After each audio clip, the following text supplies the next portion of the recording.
அன்பான இறைமக்களே, இன்று Bible reading பிளானின் 23ஆம் நாள். இன்று நாம் வாசித்து அறிய இருக்கிற விவிலிய பகுதி விடுதலை பயணம் அதிகாரம் 37 முதல் 40 வரை. அதிகாரம் 37இல் ஆண்டவர் மோசேக்கு கட்டளையிட்டபடி இஸ்ரேல் மக்கள் உடன்படிக்கை பேழை, அப்பமேசை, விளக்குத்தண்டு, தூபபீடம் மற்றும் திருப்பொழிவு எண்ணெய் செய்கிறார்கள். அதிகாரம் 38இல் எரிபலி பீடம் செய்கிறார்கள். அதிகாரம் 39இல் குருக்களுக்கான உடைகள், மார்புப்பட்டை மற்றும் குருக்களுக்கான பிற உடைகள் செய்கிறார்கள். இதோடு கூடார வேலை நிறைவு பெறுகிறது. அதிகாரம் 40இல் கூடாரத்தை ஆண்டவருக்கு அர்ப்பணமாக்குகிறார்கள். அப்போது ஆண்டவரின் மாட்சி கூடாரத்தின் மேல் வந்து குடியிருக்கிறது. இஸ்ரேல் மக்களின் பயணத்தில் ஒவ்வொரு கட்டத்திலும் திருவுறைவிடத்தின் மேல் பகலில் ஆண்டவரின் மேகம் இருந்தது மற்றும் இரவிலே நெருப்பு தூணாக ஆண்டவர் இருந்து அவர்களை காத்து வந்தார். இதோடு விடுதலை பயண நூல் முடிவடைகிறது. இன்று நாம் வாசித்து அறிய இருக்கிற விவிலிய பகுதி விடுதலை பயணம் அதிகாரம் 37 முதல் 40 வரை. தொடர்ந்து வாசித்து அறிந்து கொள்வோம். விடுதலை பயணம் அதிகாரம் 37. உடன்படிக்கை பேழை செய்தல். பெட்சலேல் சித்திம் மரத்தால் ஒரு பேழை செய்தார். அதன் நீளம் 2.5 முழம், அகலம் 1.5 முழம், உயரம் 1.5 முழம். அவர் அதன் உள்ளும் புறமும் பசும் பொன்னால் வேய்ந்தார். அதை சுற்றிலும் பொன் தோரணம் பொருத்தினார். அவர் 2 வளையங்களை ஒரு பக்கத்திற்கும் 2 வளையங்களை மறுபக்கத்திற்குமாக அதன் 4 கால்களுக்காகவும் 4 பொன் வளையங்களை வார்த்தார். அவர் சித்திம் மரத்தால் தண்டுகள் செய்து அவற்றை பொன்னால் பொதிந்தார். அவர் பேழையை தூக்கி செல்லும்படி தண்டுகளை பேழையின் பக்கங்களில் உள்ள வளையங்களில் செருகிவிட்டார். அவர் பசும்பொன்னால் இரக்கத்தின் இருக்கையை செய்தார். அதன் நீளம் 2.5 முழமும் அகலம் 1.5 முழமும் ஆகும். அவர் 2 பொன் கெருபுகளை செய்தார். இரக்கத்தின் இருக்கையில் உள்ள 2 பக்கங்களிலும் அவற்றை அடிப்பு வேலையாக செய்தார். ஒரு புறத்தில் ஒரு கெருபும் மறுபுறத்தில் இன்னொரு கெருபுமாக இரக்கத்தின் இருக்கையோடு இணைந்தனவாக அதன் 2 பக்கங்களிலும் கெருபுகள் செய்யப்பட்டன. கெருபுகள் தம் இறக்கைகளை மேல் நோக்கி விரித்தவாறும் இரக்கத்தின் இருக்கையை தம் இறக்கைகளால் மூடியவாறும் இருந்தன. கெருபுகளின் முகங்கள் ஒன்றை ஒன்று நோக்கியவாறும் இரக்கத்தின் இருக்கையை பார்த்தவாறும் இருந்தன. அப்பமேசை செய்தல். அவர் சித்திம் மரத்தால் மேசை ஒன்று செய்தார். அதன் நீளம் 2 முழம், அகலம் 1 முழம், உயரம் 1.5 முழம். அவர் அதனை பசும்பொன்னால் பொதிந்து சுற்றிலும் ஒரு பொன் தோரணம் செய்து வைத்தார். அவர் கையகல அளவில் அதற்கு சுற்று சட்டம் அமைத்து அச்சட்டத்தை சுற்றிலும் பொன் தோரணம் செய்து வைத்தார். அவர் அதற்கு 4 பொன் வளையங்கள் செய்து அவ்வளையங்களை 4 மூலைகளிலும் 4 கால்களில் பொருத்தினார். மேசையை தூக்கி செல்லும் தண்டுகள் தாங்கும் இவ்வளையங்கள் சட்டத்தின் அருகில் இருந்தன. மேசையை தூக்கி செல்வதற்கான தண்டுகளை சித்திம் மரத்தால் செய்து அவற்றை பொன்னால் பொதிந்தார். மேசை மேல் இடம்பெறும் துணைக்கலன்களான தட்டுகள், கிண்ணங்கள், ஜாடிகள், நீர்மப்படையலுக்கான குவளைகள் ஆகியவற்றையும் பசும்பொன்னால் செய்தார். விளக்குத்தண்டு செய்தல். பசும்பொன்னால் ஒரு விளக்குத்தண்டு செய்தார். அதை அடிப்பு வேலையாக செய்தார். அதன் அடித்தண்டு, கிளைகள், கிண்ணங்கள், குமிழ்கள், மலர்கள் ஆகியவை ஒன்றிணைந்ததாக இருந்தன. விளக்குத்தண்டின் ஒரு பக்கத்திலிருந்து 3 கிளைகளும் விளக்குத்தண்டின் மறுபக்கத்திலிருந்து 3 கிளைகளுமாக அதன் பக்கங்களில் 6 கிளைகள் பிரிந்து சென்றன. ஒரு கிளையில் வாதுமை வடிவில் 3 கிண்ணங்கள் தம் குமிழுடனும் மலருடனும் இருந்தன. மறு கிளையிலும் வாதுமை வடிவில் 3 கிண்ணங்கள் தம் குமிழுடனும் மலருடனும் இருந்தன. இவ்வாறே விளக்குத்தண்டிலிருந்து பிரிந்து செல்லும் 6 கிளைகளும் அமைந்தன. விளக்குத்தண்டுக்கு நேர் மேலே வாதுமை வடிவில் 4 கிண்ணங்கள் தம் குமிழ்களுடனும் மலர்களுடனும் இருந்தன. முதல் 2 கிளைகளுக்கு கீழே ஒரு குமிழ், இடை 2 கிளைகளுக்கு கீழே ஒரு குமிழ், கடை 2 கிளைகளுக்கு கீழே ஒரு குமிழ் என்று அதிலிருந்து பிரிந்து செல்லும் 6 கிளைகளும் அமைந்தன. அதன் குமிழ்கள், கிளைகள் யாவும் ஒன்றிணைந்தனவாயும் பசும்பொன் அடிப்பு வேலையுடன் செய்யப்பட்டனவாயும் இருந்தன. அதன் 7 அகல்கள், அணைப்பான்கள், நெருப்பு தட்டுகள் ஆகியவை பசும்பொன்னால் செய்யப்பட்டன. அவர் அதனையும் அதன் எல்லா துணைக்கலன்களையும் 1 தாலந்து பசும்பொன்னால் செய்தார். தூபபீடம். அவர் சித்திம் மரத்தால் தூபபீடம் செய்தார். அது நீளம் 1 முழமும் அகலம் 1 முழமுமாக சதுர வடிவாய் இருந்தது. அதன் உயரமோ 2 முழம். அதன் கொம்புகள் அதனுடன் ஒன்றிணைந்திருந்தன. அவர் அதன் மேல்பாகம், அதன் பக்கங்கள், அதன் கொம்புகள் ஆகியவற்றை பசும்பொன்னால் வேய்ந்து சுற்றிலும் தங்க தோரணம் பொருத்தினார். அதை தூக்கி செல்லும் தண்டுகளை தாங்க அதன் தோரணத்துக்கு கீழே 2 முளைகளிலும் 2 பொன் வளையங்கள் வீதம் 2 பக்கங்களிலும் அவர் பொருத்தினார். சித்தி மரத்தால் அவர் தண்டுகள் செய்து அவற்றை பொன்னால் பொதிந்தார். திருப்பொழிவு எண்ணெயும் நறுமண தூபமும் தயாரித்தல். அவர் தூய திருப்பொழிவு எண்ணெயையும் திறமை வாய்ந்த பரிமள தயாரிப்பாளன் செய்வது போல் செய்யப்பட்டதும் கலப்பற்றதுமான நறுமண தூபத்தையும் தயாரித்தார். விடுதலை பயணம் அதிகாரம் 38. எரிபலிபீடம் செய்தல். சித்தி மரத்தால் அவர் ஓர் எரிபலிபீடம் செய்தார். அது நீளம் 5 முழமும் அகலம் 5 முழமுமாக சதுர வடிவமாயிருந்தது. அதன் உயரமோ 3 முழம்.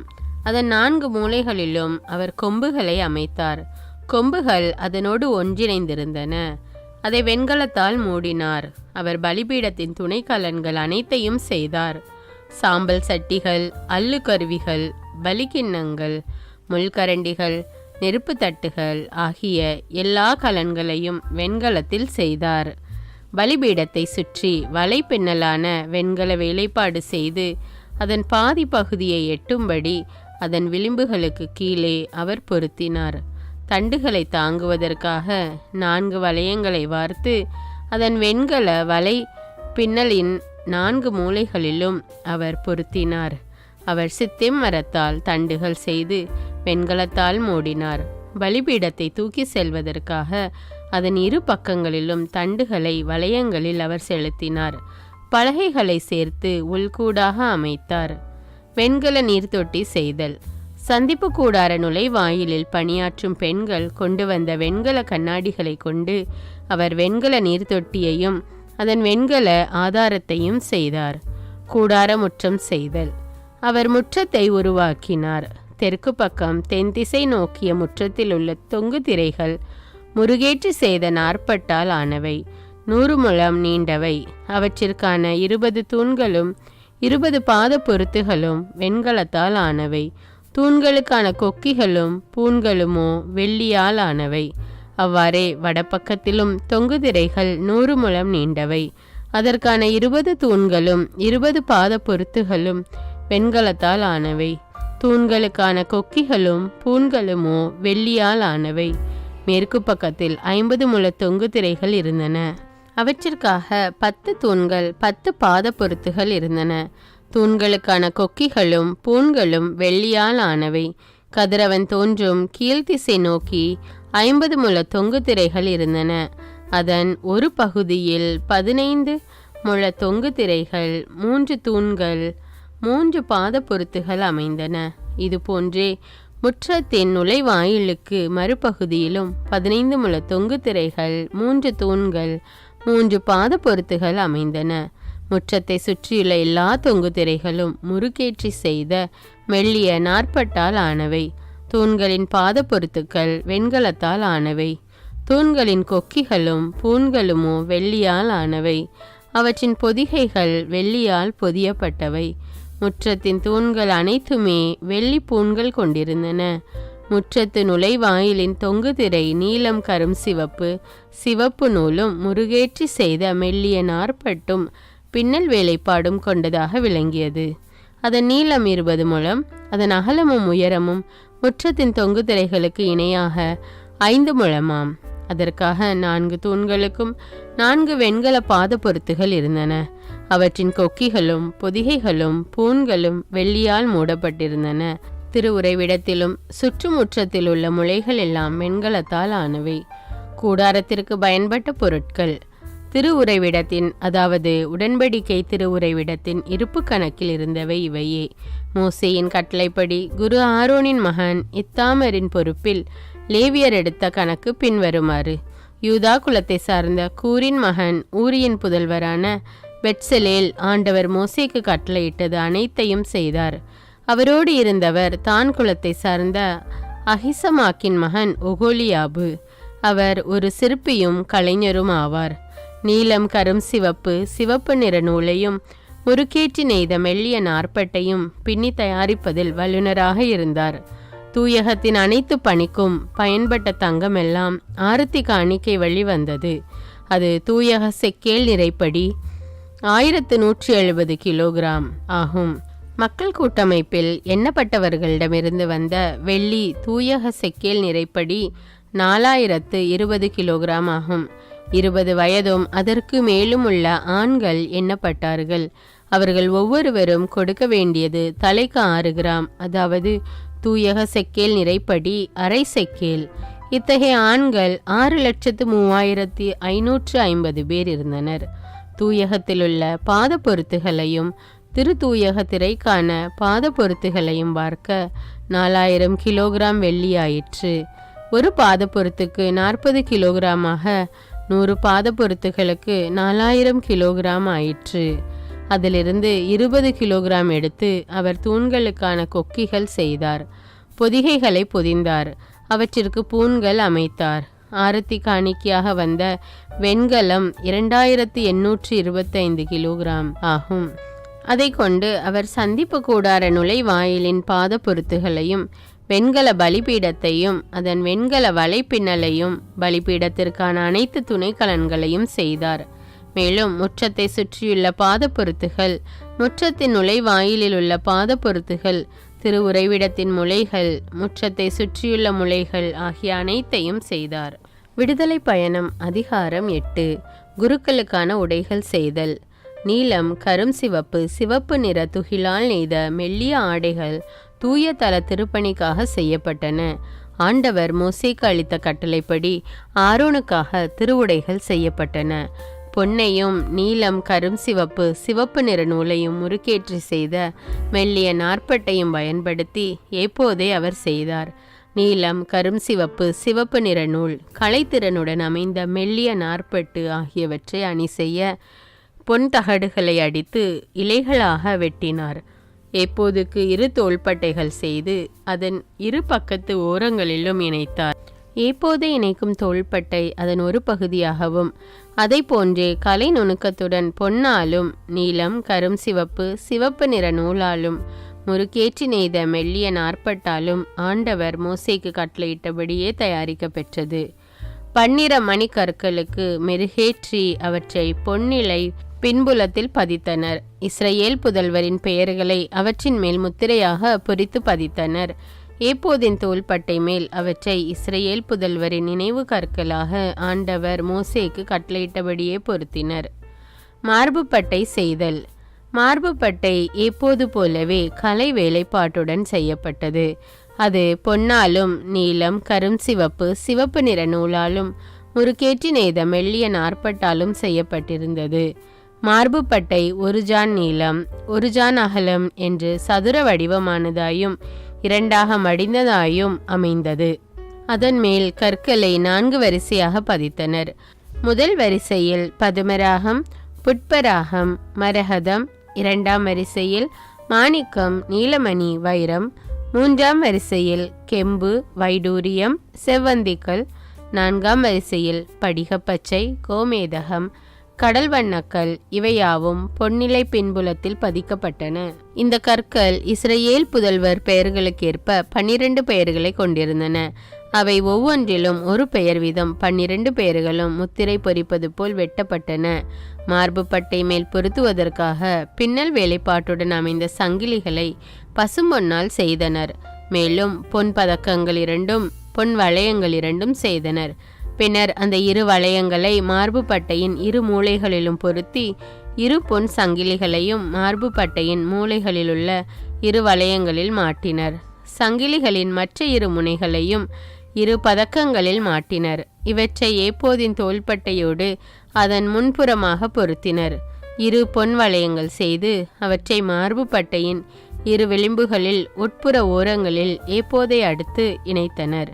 மேலும் 2 பொன் வளையங்கள் செய்து அவற்றை ஏப்போதின் 2 தோள்பட்டைகளில் முன்பக்கம் கீழ்ப்பகுதியில் அது இணையும் இடத்தில் ஏப்போதின் பின்னலகுடைய இடைக்கச்சைக்கு மேலே கோர்த்து விட்டனர். பின்னர் மார்பு பட்டையின் வளையங்களை ஏப்போதின் வளையங்களுடன் நீல நாடாவால் இணைத்தனர். இவ்வாறு மார்பு பட்டை ஏப்போதின் பின்னலகு இடைக்கச்சையிலிருந்து அகலாமல் ஏப்போதின் மேல் படிந்து நிற்கும். இதுவும் ஆண்டவர் மோசேக்கு கட்டளையிட்டபடியே செய்யப்பட்டது. குருக்களுக்கான பிற உடைகள் செய்தல். அவர் ஏப்போதின் அங்கி முழுவதையும் நீல நிறத்தில் நெசவு வேலைப்பாட்டுடன் செய்தார். அந்த அங்கியின் திறப்பை சுற்றிலும் மேலாடைகள் திறப்பில் அமைவது போன்று நெசவு வேலைப்பாடுள்ள ஒரு கரை அமைக்கப்பட்டது. இதனால் அங்கி கிழியாதிருக்கும். அங்கியின் விளிம்பெங்கும் நீலம், கரும் சிவப்பு, சிவப்பு நிற நூலாலும் முறுக்கேற்று நெய்த மெல்லிய நாற்பட்டாலும் மாதுளை தொங்கல் செய்து விடப்பட்டது. பசும்பொன்னால் மணிகள் செய்து அம்மணிகளை அங்கியின் விளிம்பெங்கும் உள்ள மாதுளை தொங்கல்களுக்கு இடையே இட்டனர். ஒரு மணி ஒரு மாதுளை தொங்கல், பின்னும் ஒரு மணி ஒரு மாதுளை தொங்கல் என்று திருப்பணி அங்கியின் விளிம்பெங்கும் அமைந்திருந்தன. இதுவும் ஆண்டவர் மோசேக்கு ஆணையிட்டபடியே செய்யப்பட்டது. ஆரோனுக்காகவும் அவர் புதல்வருக்காகவும் மெல்லிய நாற்பட்டால் உள்ளங்கி தைக்கப்பட்டது.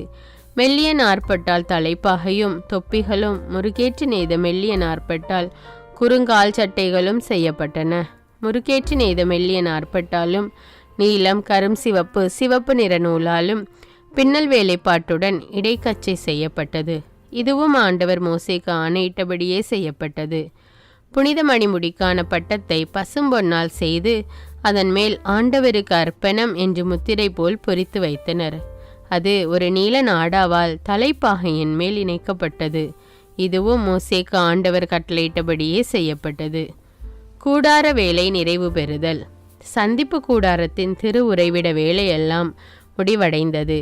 ஆண்டவர் மோசேக்கு கட்டளையிட்டவாறே இஸ்ரேல் மக்கள் செய்து முடித்திருந்தனர். மோசேயிடம் கொண்டு வரப்பட்டவை திரு உறைவிட கூடாரம், அதன் அனைத்து துணைக்கலன்கள், கொக்கிகள், சட்டங்கள், குறுக்கு சட்டங்கள், தூண்கள், பாத பொருத்துகள், செந்நிறமாக பதனிட்ட செம்மறிக்கிடாய் தோல் விரிப்புகள், வெள்ளாட்டு தோல் விரிப்புகள், திருத்தூயக தொங்கு திரை, உடன்படிக்கை பேழை, அதன் தண்டுகள், இரக்கத்தின் இருக்கை, மேசை, அதன் அனைத்து துணைக்கலன்கள், திருமுன்னிலை அப்பம், பசும்பொன் விளக்கு தண்டு, அதில் வரிசையாக அமைந்த அகல்கள், அதன் அனைத்து துணைக்கலன்கள், விளக்குக்கான எண்ணெய், பொன்பீடம், திருப்பொழிவு எண்ணெய், நறுமண தூபம், கூடார நுழைவாயிலின் தொங்குதிரை, வெண்கல பலிபீடம், அதன் வெண்கல வலைப்பின்னல், அதன் தண்டுகள், அதன் அனைத்து துணைக்கலன்கள், நீர்த்தொட்டி, அதன் ஆதாரம், முற்றத்தின் தொங்கு திரைகள், அதன் தூண்கள், பாத பொருத்துகள், முற்றத்தின் நுழைவாயிலுக்கான தொங்குதிரை, பூண்கள், முளைகள், சந்திப்பு கூடாரத்தின் திருவுறைவிட திருப்பணிக்கு தேவையான அனைத்து துணைக்கலன்கள், தூயகத்தில் பணிபுரிவதற்கான அழகுற பின்னப்பட்ட உடைகள், குருவாகிய ஆரோனுக்கு அவர் புதல்வருக்கும் குருத்துவ பணிபுரிவதற்கான திருவுடைகள் ஆகியவை. ஆண்டவர் மோசேக்கு கட்டளையிட்டபடி இஸ்ரேல் மக்கள் எல்லா வேலைகளையும் நுணுக்கமாக செய்து முடித்திருந்தனர். மோசே எல்லா வேலைகளையும் பார்வையிட்டார். ஆண்டவர் கட்டளையிட்டிருந்தபடியே அவை யாவும் செய்யப்பட்டிருந்தன. மோசே அவர்களுக்கு ஆசி வழங்கினார். விடுதலை பயணம் அதிகாரம் 40. கூடாரத்தை எழுப்புதலும் அர்ப்பணமும். ஆண்டவர் மோசேயிடம் பின்வருமாறு கூறினார்: முதல் மாதத்தில் முதல் நாள் சந்திப்பு கூடாரத்தின் திருவுறைவிடத்தை நீ எழுப்புவாய். அங்கே உடன்படிக்கை பேழையை வைத்து அதனை திருத்தூயக திரையால் மறைத்துவிடு. பின்னர் மேசையை கொண்டு வந்து உரியவாறு ஒழுங்குபடுத்து. மேலும் விளக்கு தண்டினை கொண்டு வந்து அதன் அகல்களை ஏற்று. உடன்படிக்கை பேழைக்கு முன்பக்கம் பொன் தூப பீடத்தை வை. திரு உறைவிட நுழைவாயிலில் திரையை தொங்கவிடு. சந்திப்பு கூடாரத்தின் திரு உறைவிட நுழைவாயிலுக்கு முன்புறம் எரிபலி பீடத்தை வை. சந்திப்பு கூடாரத்திற்கும் பலிபீடத்திற்கும் இடையில் தண்ணீர் தொட்டியை வைத்து அதில் தண்ணீர் ஊற்றி வை. சுற்றிலும் முற்றம் அமைத்து முற்றத்தின் நுழைவாயிலில் திரையை தொங்கவிடு. திருப்பொழிவு எண்ணெயை எடுத்து திருவுறைவிடத்திற்கும் அதிலுள்ள அனைத்திற்கும் திருப்பொழிவு செய். அதனை அதன் அனைத்து துணைக்கலன்களோடு அர்ப்பணிப்பாய். இவ்வாறு அது புனிதம் பெறும். எரிபலி பீடத்திற்கும் அதன் அனைத்து துணைக்கலன்களுக்கும் திருப்பொழிவு செய்து அப்பீடத்தை அர்ப்பணிப்பாய். இவ்வாறு பலிபீடம் மிக புனிதமானதாக விளங்கும்.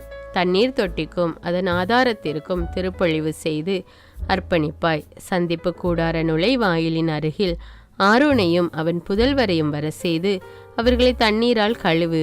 ஆரோன் எனக்கு குருத்துவ பணியாற்றும்படி அவனுக்கு திருவுடைகள் அணிவித்து அவனுக்கு அருள்பொழிவு செய்து அவனை திருநிலைப்படுத்து. அவன் புதல்வரையும் அருகில் வர செய்து அவர்களுக்கும் உடைகள் உடுத்து வைப்பாய். அவர்களின் தந்தைக்கு அருள் பொழிவு செய்தது போலவே எனக்கு குருத்துவ பணியாற்றும்படி அவர்களுக்கும் அருள் பொழிவு செய். அவர்களின் அருள் பொழிவு தலைமுறை தோறும் நிலை நிற்கும் குருத்துவமாக விளங்கும். மோசே அவ்வாறே செய்தார். ஆண்டவர் கட்டளையிட்டபடியெல்லாம் அவர் செயல்பட்டார். 2ஆம் ஆண்டில் 1 மாதம் 1 தேதியன்று திருவுறைவிடம் எழுப்பப்பட்டது. மோசே திருவுறைவிடத்தை எழுப்பினார். பாத பொருத்துகளை வைத்து அதன் மேல் சட்டங்களை பொருத்தினார். குறுக்கு சட்டங்களையும் பொருத்தினார். தூண்களையும் நிறுத்தினார். திருவுறைவிடத்தின் மேல் அவர் கூடாரத்தை விரித்தார். அதற்கு மேல் கூடார மேல் விரிப்பை அமைத்தார். இதுவும் ஆண்டவர் மோசேக்கு கட்டளையிட்டபடியே செய்யப்பட்டது. உடன்படிக்கை பலகையை அவர் எடுத்து அதை பேழையில் வைத்தார். தண்டுகளை பேழையில் செருகினார். இரக்கத்தின் இருக்கையை பேழையின் மேல் வைத்தார். திருவுறைவிடத்தினுள் பேழை எடுத்து செல்லப்பட்டது. திரு தூயக திரை தொங்கவிடப்பட்டு உடன்படிக்கை பேழை மறைக்கப்பட்டது. இதையும் ஆண்டவர் கட்டளையிட்டபடியே மோசே செய்தார். சந்திப்பு கூடாரத்தில் திருவுறைவிடத்தின் வடபுறம் திரு தூயக திரைக்கு வெளியே அவர் மேசையை வைத்தார். அதன் மேல் ஆண்டவர் முன் திருமுன்னிலை அப்பத்தை அவர் முறைப்படி வைத்தார். இதுவும் ஆண்டவர் மோசேக்கு கட்டளையிட்டபடியே செய்யப்பட்டது. சந்திப்பு கூடாரத்தில் திருவுறைவிடத்தின் தென்புறம் மேசைக்கு எதிரே விளக்கு தண்டை நிறுத்தினார். ஆண்டவர் திருமுன் அகல்களை ஏற்றினார். இதுவும் ஆண்டவர் மோசேக்கு கட்டளையிட்டபடியே செய்யப்பட்டது. சந்திப்பு கூடாரத்தில் திரு தூயக திரைக்கு முன்னே பொன் பீடத்தை வைத்தார். அதில் நறுமண தூபம் எரித்தார். இதுவும் ஆண்டவர் மோசேக்கு கட்டளையிட்டபடியே செய்யப்பட்டது. திருவுறைவிடத்தின் நுழைவாயிலில் திரை தொங்கவிடப்பட்டது. அவர் சந்திப்பு கூடாரத்தின் திருவுறைவிட நுழைவாயிலின் முன் எரிபலி பீடத்தை வைத்தார். அதன் மேல் அவர் எரிபலியும் உணவு படையலும் செலுத்தினார். இதுவும் ஆண்டவர் மோசேக்கு கட்டளையிட்டபடியே செய்யப்பட்டது. சந்திப்பு கூடாரத்திற்கும் பலிபீடத்திற்கும் இடையில் தண்ணீர் தொட்டி அமைக்கப்பட்டது. கழுவுவதற்காக தண்ணீர் அதில் ஊற்றி வைக்கப்பட்டது. இது மோசேயும் ஆரோனும் அவர் புதல்வரும் கைகளையும் கால்களையும் கழுவி கொள்வதற்கே. சந்திப்பு கூடாரத்தில் நுழையும் போதும் பலிபீடத்தை அணுகும் போதும் அவர்கள் கழுவி கொள்வர். இதுவும் ஆண்டவர் மோசேக்கு கட்டளையிட்டபடியே செய்யப்பட்டது. திருவுறைவிடம் பலிபீடம் இவற்றை சுற்றி எங்கும் அவர் முற்றம் அமைத்தார். முற்றத்தின் நுழைவாயிலில் திரையை தொங்கவிட்டார். இவ்வாறு மோசே தம் பணியை முடித்து கொண்டார். கூடாரத்தின் மேல் ஆண்டவரின் மாட்சி. பின்பு மேகம் சந்திப்பு கூடாரத்தை மூடிற்று. ஆண்டவரின் மாட்சி திருவுறைவிடத்தை நிரப்பிற்று. சந்திப்பு கூடாரத்தின் மேலே மேகம் நின்றிருந்ததாலும் ஆண்டவரின் மாட்சி திருவுறைவிடத்தை நிரப்பியதாலும் மோசே உள்ளே நுழைய முடியாமல் போயிற்று.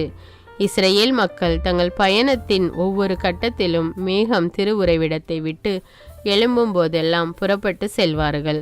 மேகம் எழும்பாதிருக்கும் போதோ அது மேலே எழும்பும் நாள் வரை அவர்கள் புறப்பட மாட்டார்கள். ஏனெனில் பயணத்தின் ஒவ்வொரு கட்டத்திலும் திருவுறைவிடத்தின் மேல் பகலில் ஆண்டவரின் மேகம் இருப்பதையும் இரவிலே அதில் நெருப்பு இருப்பதையும் இஸ்ரேல் வீட்டார் காண்பார்கள்.